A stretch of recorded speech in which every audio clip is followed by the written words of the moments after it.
Welcome to the Perimenopause Podcast. This is the podcast where we talk about what actually happens to your body, your brain, and your metabolism in perimenopause without all the bullshit, without the shame, and without being told your labs are normal. I'm Sav, the founder of Savage Fitness, and today we're going to talk about something that most of us women are feeling, but no one is necessarily talking about. Stay tuned. It is so perfect that I spilt my coffee on my white sweater right before filming this episode, because today we're going to talk about why your stress tolerance just completely disappeared. Okay. So this morning I woke up in a great mood. You know, I was happy the sun was out, and we don't have coffee filters because for some reason it's like impossible to find coffee filters in Mexico. It's fine. You know, I told Jake, let's go for a coffee walk. We'll find a cafe that we can frequent. We go for a coffee walk. The coffee was shitty and more expensive than it should be. It's literally just a drip coffee. So anyway, we come back and I get my whole setup. You know, I'm ready to film a few episodes. I'm trying to batch this shit for you guys, and nothing's working, right? My computer is being slow. The internet's fucking up. Finally get it set up. It took me 30 minutes when it should have taken 3. I sit down. I start to get into the episode and I fucking spill coffee on my white sweater. And we just went to the grocery store yesterday, and the 2 things we couldn't find were coffee filters and stain remover. Okay. Did I lose my shit? Absolutely. Have I historically lost my shit over things like this? Absolutely not. Okay. I can't tell you how many times in the past couple years that I have growled. That's weird. But that's the level of frustration that I have reached because I'm in perimenopause. So the things that I used to handle calmly now feel completely overwhelming. Okay. Now, a lot of us describe this as overreacting. Okay. Or you're being too emotional. But this is not emotional instability. It's biological sensitivity, all right? So if you are in a relationship and your partner is saying like, oh, you're just being too emotional, you're overreacting, you're being hormonal, tell them that this is actually like biological, all right? It's not your fault. However, that doesn't mean that we don't need to focus on mitigating it, because there was a time last year that Jake and I went on our first team building retreat here in Mexico. We took our whole team here, and I was a stress ball the whole time. I was going through some things that I didn't want my team to know about because I wanted everyone to have a great time. And as a result of my high state of stress, I couldn't eat. My stomach was just always in knots. So I couldn't eat. And in order to take my supplements, I have to eat. So not only was I not eating enough, but then I wasn't taking my supplements, which helped me stay hormonally regulated. We were out here in the heat of the summer, so I had to drink more water to stay hydrated. But we were out all the time, so I was drinking a lot of water, but also then dehydrating myself because I was sweating a lot, not to mention there was a lot of alcohol involved, okay? So long story short, my system was fucked. I was like thoroughly dysregulated at this time. And I will never forget the last day of our retreat where there was 2 of our team members sitting in the living room getting ready to go and board their flight. And I got off a meeting with one of our team members that couldn't make it to the retreat, and I just burst into tears. I just had a total meltdown.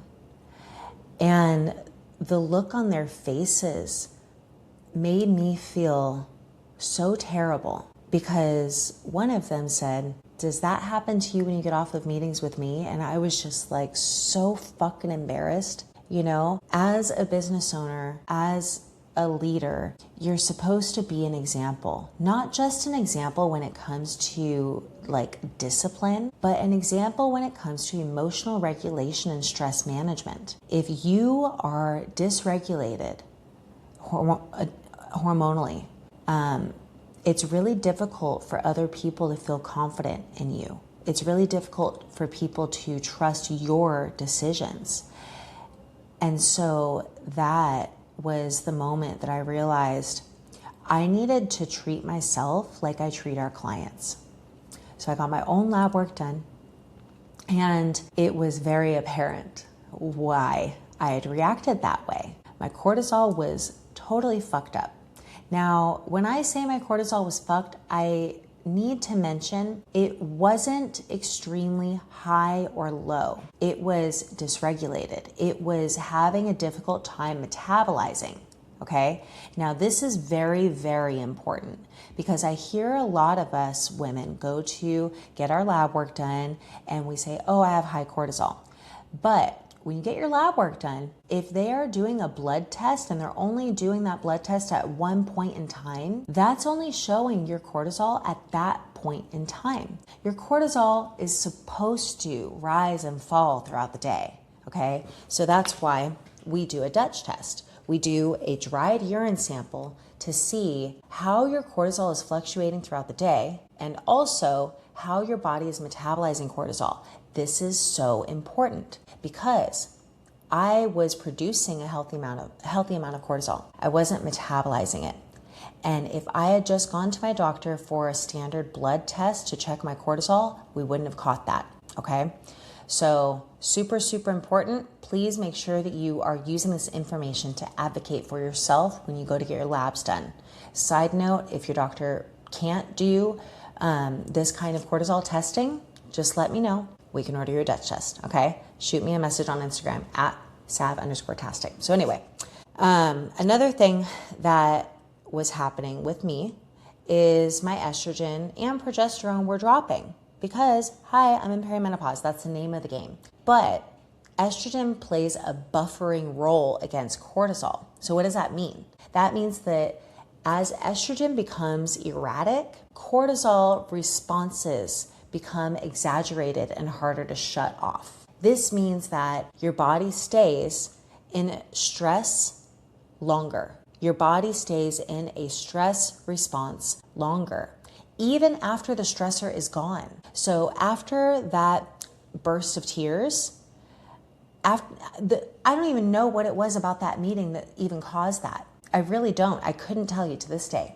But even after I closed out that meeting, even after I finished crying about whatever it was, that stress response lasted in my body for the next 2 weeks. Okay? And this just threw off everything, because then every little thing that happened after that was a huge thing. You would have thought that the world was ending. So after my team left, Jake and I had a couple more days. The day that we were supposed to leave Mexico, we wake up, pack everything, we're getting ready to leave. We find out our flight was canceled. So since my body was still in that high state of stress, it was still like responding to that stress. Oh my God, I fucking lost it. I fucking lost it. And since I lost it, Jake was like, well, shit, should I be stressed out too? Like, is this a big deal? Like, what's going to happen? You know, it like snowballed into a we problem, a we are stressed rather than a I am stressed. You know, I pulled him down with me. And over time, your nervous system becomes primed to interpret inconvenience as danger. Okay, so what does this mean? Well, yeah, having your flight canceled the morning that you're supposed to be leaving is stressful, right? But little inconveniences along the way should not be. I think, oh, that's what happened. We went to take a taxi over to the bus station to catch a new flight. And the taxi driver, for some reason, pulled over on the side of the road when we were already crunched for time and told us to get into his buddy's taxi. And I had a fucking meltdown there. And then we get to the bus station and they wouldn't let us on the bus because we have Chewy, even though we have his papers and everything. And I had a fucking meltdown there. I was like scream crying at the bus station. It didn't have to be that way. You know, if that happened today, I would have been like, okay, I know enough Spanish to handle this. Let's figure out a workaround. But I couldn't calmly assess the situation because I never calmed down from that stress response. And it wasn't because I couldn't do it mentally. It was because physiologically, my body was still in that stress response. Okay. Now, I should also mention that when you're trying to recover from something like this, proper sleep, diet, hydration, and alcohol intake are really important to pay attention to. I wasn't fucking sleeping. I wasn't fucking eating. I wasn't fucking drinking water. I don't know how, but I was surviving on alcohol and a couple bites of a quesadilla every once in a while. That made shit worse. So I know that when we're in a super high state of stress, we don't have an appetite. We don't want to eat. We want something that's quick and easy to like change the mood, take away the pain, make us forget, you know, whatever it is. It's gonna make shit worse. It's gonna make shit so much worse. So if there's one thing that you take away from this, it's that you need to force yourself to do the right thing, because otherwise you're digging yourself a deeper ditch, okay?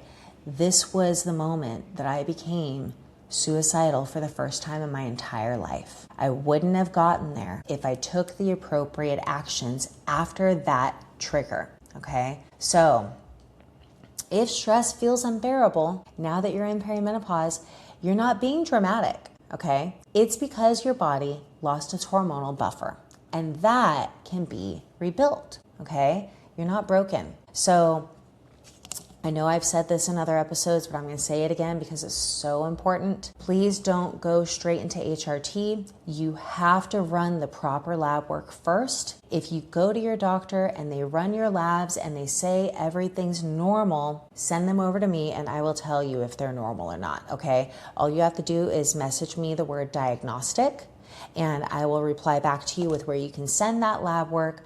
We'll get on a call where I will interpret your lab work for you, tell you what I find, tell you whether it's normal or not, and then I can determine what additional lab work you might need. So I hope you enjoyed this episode, and I'll see you next Tuesday.